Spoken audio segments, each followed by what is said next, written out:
une question. Est-ce qu'une série peut être trop belle pour être intéressante? Parce que je viens de regarder le premier épisode de Shards et j'ai eu un problème. Je me suis ennuyée. Et pourtant sur le papier, cette série avait absolument tout pour me plaire.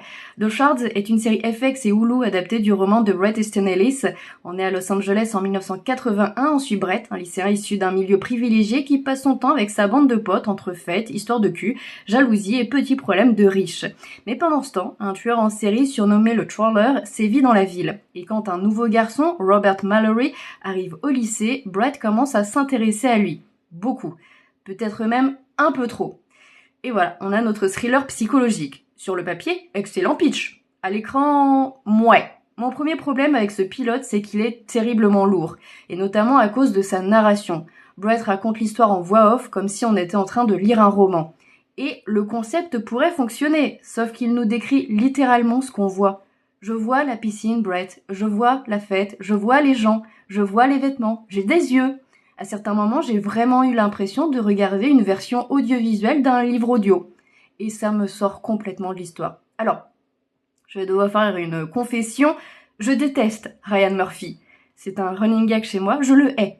Et évidemment, The Shards arrive avec une série de choses qui ont tendance à me faire lever les yeux au ciel chez lui. Les gens sont magnifiques, les corps sont magnifiques, les maisons sont magnifiques, les vêtements sont magnifiques, tout est décadent, tout est opulent, tout est sexy. Tout est un peu trash. À un moment, j'ai eu l'impression de regarder belledemeure.com, Los Angeles, édition 1981. Et franchement, pourquoi pas?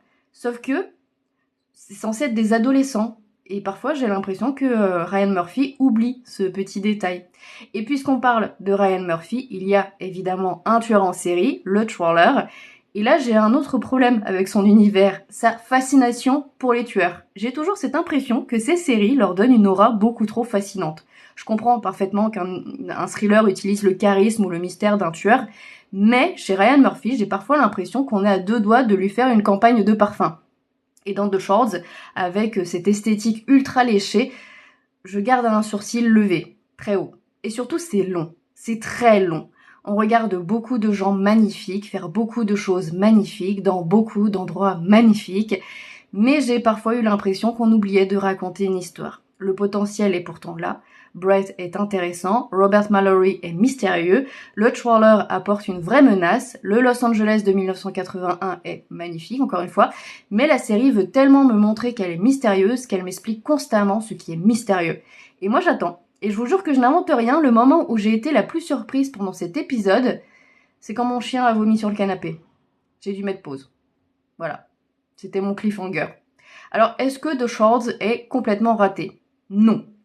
C'est très beau, Igmi Rigney est convaincant, il a une vraie ambiance, et le mélange entre chronique adolescente, thriller et obsession peut clairement fonctionner. Mais ce premier épisode est beaucoup trop lourd pour moi. La voix off me fatigue. L'écriture me paraît artificielle. Le rythme est lent, malgré une narration qui explique énormément de choses. Et j'ai parfois l'impression que la série pousse tellement fort les curseurs du sexe, du luxe, de la décadence et du danger qu'elle finit par ne plus rien provoquer. Donc 2 étoiles sur 5. Et franchement, je ne sais toujours pas si je veux voir la suite. Probablement pas d'ailleurs.